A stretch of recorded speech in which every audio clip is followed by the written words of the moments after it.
Salve moçada, tudo bem com vocês? Wilson da Franco Invest para mais um vídeo do canal. VGHF11 soltou relatório hoje, fundo da Valor, aí um hedge fund, né, que investe em diferentes classes de ativos. Então vamos dar uma olhada no seu relatório aí. Valor atual 7,52, mínima 6,30, máxima 8,20. Dividend yield muito bom, né, 14,23, mas muito decorrente da queda das cotações, né. Valor patrimonial por cota, 8,44, caiu bastante também o valor patrimonial do fundo aí. É um patrimônio de 1,3, quase 1 bilhão e 400, né? 11% abaixo do seu valor justo e entregou aí o último rendimento 9 centavos, dando yield de 1,15% ao mês, livre de imposto de renda, então vem mantendo esses 9 centavos aí desde novembro do ano passado, tá? Então vamos dar uma olhada no seu relatório. O fundo encerrou o mês de março com 100% do PL alocado em ativos-alvo, distribuído em 148 ativos. É legal que ele é bem diversificado, né, galera? Tem bastante ativos ali investidos pelo fundo. O fundo possui compromissado reverso, mas 20 milhões só para um fundo de 1,4 bi é pouquinho, né, galera? Um custo médio de CDI mais 0,8. Os últimos 12 meses, galera, distribuiu R$ 1,07 por cota, rentabilidade líquida 12,7% ao ano, líquida, né, de imposto de renda, ou IPCA mais 7,8%, tá bom, né? O que mais aqui? Adquiriu aqui um total líquido de 7,9 milhões em CRIs, pouco também, né, não é muita coisa. Ele comprou bastante aqui um CRI da Helbor aqui, 30 milhões, mas daí vendeu bastante coisa, daí líquida aí deu quase 8 milhões em CRI, uma taxa aí de CDI mais 3. Ele já tem bastante papéis aqui da Elbor tal, né? Então é mais um aí para adicionar no seu portfólio. Uma taxa boa, né, galera? CDI mais 3 aí. E um bom devedor, né? A carteira de renda, então, passou a representar 55,9, né? Então, aqui tem mais CRIs e tal, né? Então, não mudou muito comparado ao mês anterior, tá? E carteira de valor aqui, que é mais questão de fundo imobiliário, cotas de outros fundos que ele investe, né? Representar aí 44,1%. Tem bastante fundos imobiliários aí que o fundo investe. Com relação aos casos de inadimplência, os CRIs Celina lá, né, galera, continuam inadimplente e desde o mês de fevereiro tiveram suas posições marcadas a zero, tá? Então aqui ela já não deixou mais, né, esse ativo lá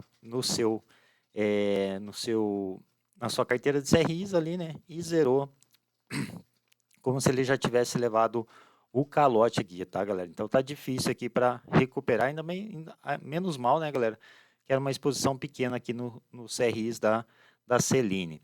E daí ele fala aqui que as negociações para a solução dessas questões seguem e não possuem prazo estimado para término. Então ele ficou um tempão enrolando aqui, né, galera, que estavam em negociação, estavam, mas não estavam coisa nenhuma, eu acho, né?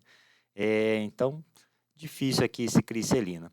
E tem o outro lado do CRIs da Guaicurus aqui, né? Que já teve, que ia ter a venda final dos terrenos aqui, mas só falta questões ambientais aqui. É bom que aqui, né, ele tinha também, essa CRIs deu problema tal, mas ele tinha boas garantias aqui, né? E no final lá ele ganhou esses terrenos aqui, né? Como parte ali do acordo, né? Como eles não honraram o compromisso, pegaram o terreno lá em troca do pagamento e tal, e falta essa diligência ambiental aí, tá, galera? Quase 400 mil cotistas, bom número de cotistas, né, galera? Liquidez média diária quase 3 milhões, mas o investidor aí estão meio sem paciência com esse papel aqui, tá, galera? O VGHF 11. Então teve vários episódios ruins aí, né? Que ele tava com aquela CRI do próprio fundo aqui, né? E depois eles deixaram de pagar lá tal, mas daí o VGHF também se livrou do papel e tal, menos mal, né, galera? Mas pegou mal pro fundo, né? Aquelas questões lá, com aquela ancoragem lá, de um CRI lá do próprio fundo, né? Então aqui nós temos a carteira de ativos dele, né? Então, como eu falei, já tem bastante exposição a Elbor aqui, né? Já tem vários papéis, mas é bem diversificado até, né? a carteira de ativos dele aí. Então aqui a carteira de CRIs aqui representa aqui 46,64% do patrimônio do fundo. Daí temos aqui a carteira de fundos imobiliários, então ainda tem alguns fundos da Valora, tal, mas isso é normal, outros fundos também tem, né, galera? O problema daquele que era uma ancoragem muito grande, né, galera? Era uma ancoragem e representava bastante do fundo ali, né? Tinha uma participação grande aqui dentro do PL. Então, o total de FIIs aqui, 45,66%. Então, tem bastante coisa aqui de cotas de fundos imobiliários, tá, galera? No começo, lá na metade do ano passado, dava a entender que ele ia se livrar um pouco desses fundos aqui, investir mais em CRIs e tal, mas depois a gente viu também que a gestora parece que mudou de ideia e tal, e está aí, com bastante bem inchada aqui na posição de cotas de outros fundos, né, galera? Lógico, quando o mercado melhorar bem, né, essa parte aqui do PL vai dar um bom resultado aí para os seus, para o fundo, né? Eles investem em ativos, em ações também, tá? 1,2 do PL, então segmento mais de shopping, escritórios aqui, né? É legal essa diversificação, né? Investir em ações também, tal. Tem os dividendos, tem a valorização do papel e tal, né? Tem SPE também, né? 5%. E é isso aí o total.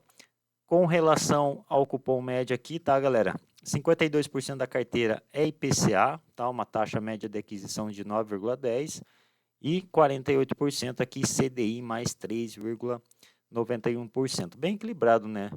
Entre IPCA e CDI, boas taxas também, né, galera? A gente fica de cara, né? Um fundo assim que tem uma taxa assim um spread tão alto, né? Entregar tão pouco, mas é muito também devido aos papéis ali das cotas dos fundos imobiliários, né?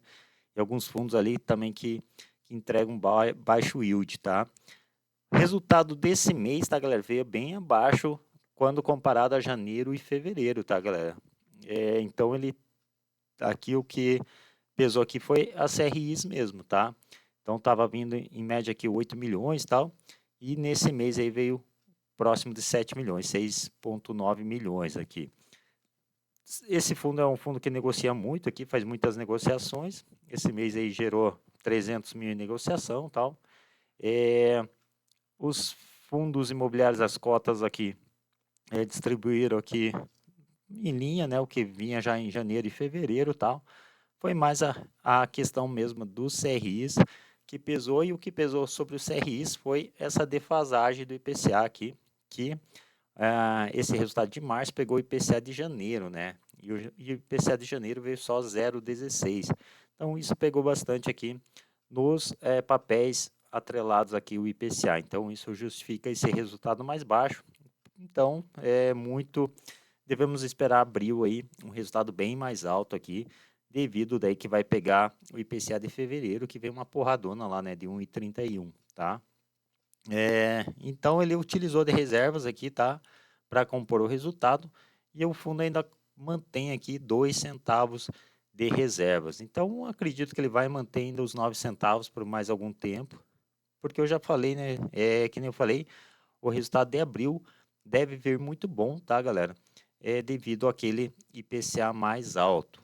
Então, eu acredito que ele vai, não acredito que aumente os rendimentos, mas pelo menos manter esse 9 aí, eu acho que ele consegue manter com folga, tá? E até aumentar essa reserva aqui também.